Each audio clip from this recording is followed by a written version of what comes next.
बिस्मिल्लाहिर्रहमानिर्रहीम। अस्सलाम वालेकुम स्टूडेंट्स, कैसे हैं आप सब? उम्मीद करती हूँ आप सब खैरियत से होंगे। तो चलें आज का टॉपिक स्टार्ट करते हैं।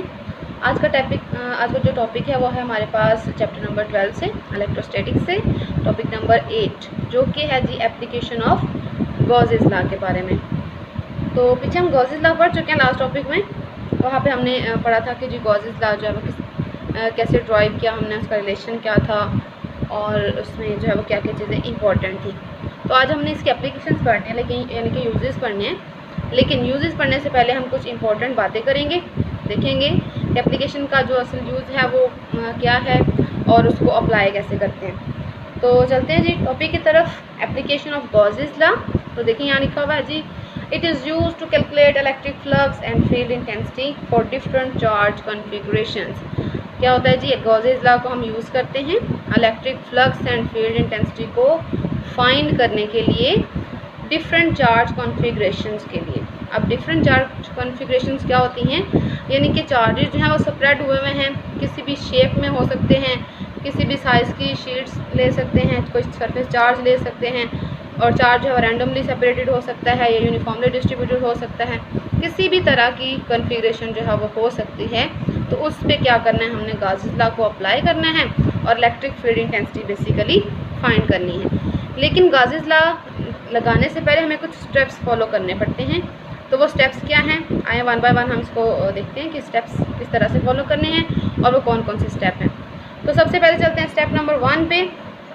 स्टेप नंबर 1 क्या है जी, take an imaginary surface close, जो कि क्लोज होनी चाहिए, यानी कि take an imaginary close surface and must pass through the point at which we want to calculate electric field intensity. अब इसका क्या मतलब है कि हमने क्या करना है, एक इमेजिनरी क्लोज्ड सरफेस लेनी है और उसको लेने से पहले क्या हमने ध्यान रखना है कि जो ये क्लोज सरफेस होगी वो उस पॉइंट में से ज़रूर पास करनी चाहिए जिस पॉइंट पे हमने इलेक्ट्रिक फील्ड इंटेंसिटी को फाइंड करना है। ठीक है, अगर वो चार्ज क्लोज ही नहीं होगा तो फिर जो आपके पास गॉसेस लॉ है वो अच्छे से अप्लाइबल नहीं होगा। तो उसके बाद चलते हैं जी, ये इमेजिनरी सरफेस होती क्या है, उसको क्या कहते हैं और वो किस तरह से होनी चाहिए। तो वन बाय वन डिस्कस करते जाते हैं। तो जो हमने इमेजिनरी क्लोज सरफेस लेनी है उसको कहते हैं गॉसियन सरफेस। ठीक है, और गॉसियन सरफेस की डेफिनेशन यहाँ लिख दिया मैंने। कहते हैं a Gaussian surface is an imaginary closed surface of any arbitrary shape. यानी कि ये जो सरफेस है इसको हमने इमेजिन करना है, रियल में लेना नहीं है। ठीक है, जस्ट इमेजिन करना है और इमेजिनरी इसको ड्रॉ करेंगे और ड्रॉ करके हम क्या करेंगे, इलेक्ट्रिक फील्ड इंटेंसिटी फाइंड कर लेंगे किसी पॉइंट पे जो कि किसी चार्ज कॉन्फ़िगरेशन के अंदर होगा। और ये कहते हैं ये जो सरफेस होती है ये किसी भी शेप की हो सकती है, आर्बिट्रेरी शेप, उसकी शेप भी हमने खुद डिसाइड करनी है और उसको लेना भी हमने खुद से ही है, और वो रियलिटी में नहीं होगी, जस्ट इमेजिनेशन में होगी। लेकिन ये कंडीशन ज़रूरी है कि जो भी सरफेस आप लें उसको उस पॉइंट में से ज़रूर गुजरना चाहिए जिस पॉइंट पे हमने इलेक्ट्रिक फील्ड इंटेंसिटी जो है वो फाइंड करनी है। गॉसियन सरफेस कंसिडर करने से पहले हमें कुछ स्टेप्स फॉलो करने पड़ते हैं, कुछ ज़रूरी चीज़ें जो अपने माइंड में रखनी पड़ती हैं ताकि जब हम वो सरफेस ले लें तो वो हमारे लिए प्रॉब्लम्स क्रिएट ना करें बल्कि आसानियाँ बनाएं। ठीक है, तो सबसे पहले क्या करेंगे, जो भी सरफेस हमने लेनी है वो ऐसी सरफेस हम लेंगे जिसमें से गुजरने वाला फ्लक्स हम आसानी से कैलकुलेट कर सकें। ठीक है, तो पहला पॉइंट मैंने यहाँ लिख दिया, नेसेसरी पॉइंट में से गॉसियन सरफेस लेने के लिए आपने जो पॉइंट्स फॉलो करने हैं, जो चीज़ें अपने जहन में रखनी हैं वो क्या हैं कि फ्लक्स जो है वो आसानी से कैलकुलेट हो जाए। ठीक है, ऐसी सरफेस लेंगे जिसमें से फ्लक्स कैलकुलेट करना आसान हो, हमारे लिए मुश्किल ना हो।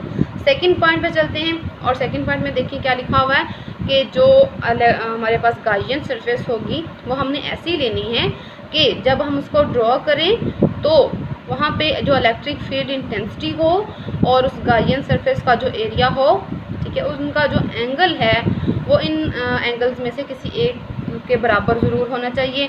या अगर उसकी ज़्यादा साइड्स हैं या शेप इस तरह से हमने बनाई है कि डिफरेंट शेप्स बन रही हैं, तो एंगल का आपने ध्यान रखना है कि जो एंगल्स होंगे वो इनमें से कोई एक होना चाहिए, या तो एंगल 0 हो या एंगल 90 का होना चाहिए या 180 का या फिर 270 का।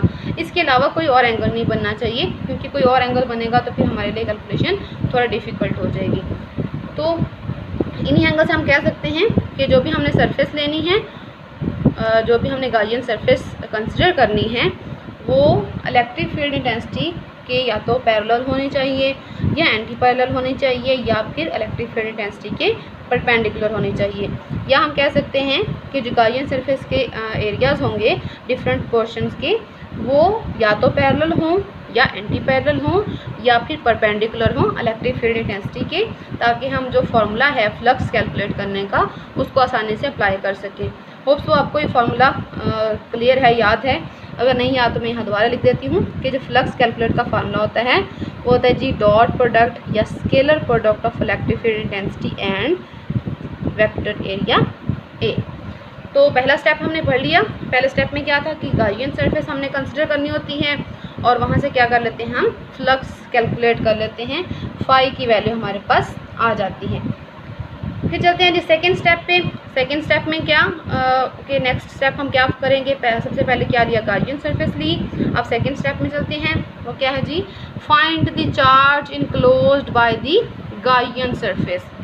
सेकेंड नंबर पे क्या करना है कि जितना भी उस सरफेस में से या उस जो भी इनक्लोज जो भी चार्जेस हमने सेपरेट किए हुए हैं, कोई भी शेप्स ली हुई, कोई भी कॉन्फ़िगरेशन ली हुई है, उस सारी कॉन्फ़िगरेशन में कितना चार्ज, टोटल चार्ज हमारे पास है, वो हमने कैलकुलेट करना है, चाहे डायरेक्टली कर लें चाहे इनडायरेक्टली कर लें। ठीक है, तो जब हमारे पास फ्लक्स आ गया, पहला स्टेप फॉलो कर लिया हमने, फिर सेकेंड स्टेप पे चलेंगे और वहाँ से क्या करेंगे, चार्ज इनक्लोज फाइंड कर लेंगे, उसको हम रिप्रेजेंट करते हैं कैपिटल क्यू से। फिर थर्ड स्टेप पे चलेंगे। थर्ड स्टेप क्या है जी कि हम क्या करेंगे, calculate the flux passing through the surface using formula. पहला स्टेप क्या था कि हमने कंसिडर कर ली शेप गाउसियन सरफेस, सेकेंड पे हमने चार्ज फाइंड कर लिया और फिर थर्ड पे जाके हमने क्या किया जी, फ्लक्स फाइंड कर लिया। और फ्लक्स का फार्मूला क्या है, ई डॉट ए, यानी कि scalar product of electric field intensity and area.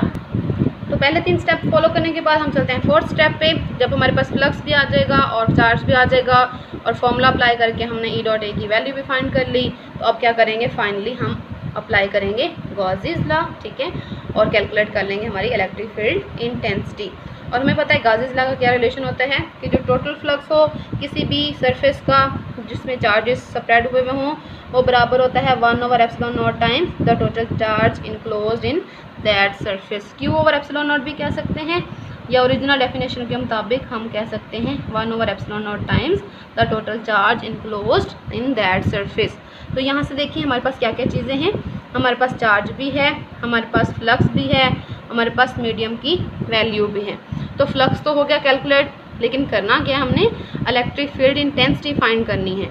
तो इसके लिए क्या करेंगे, हम ये जो इलेक्ट्रिक फील्ड इंटेंसिटी वाला फार्मूला है ये यूज़ करेंगे।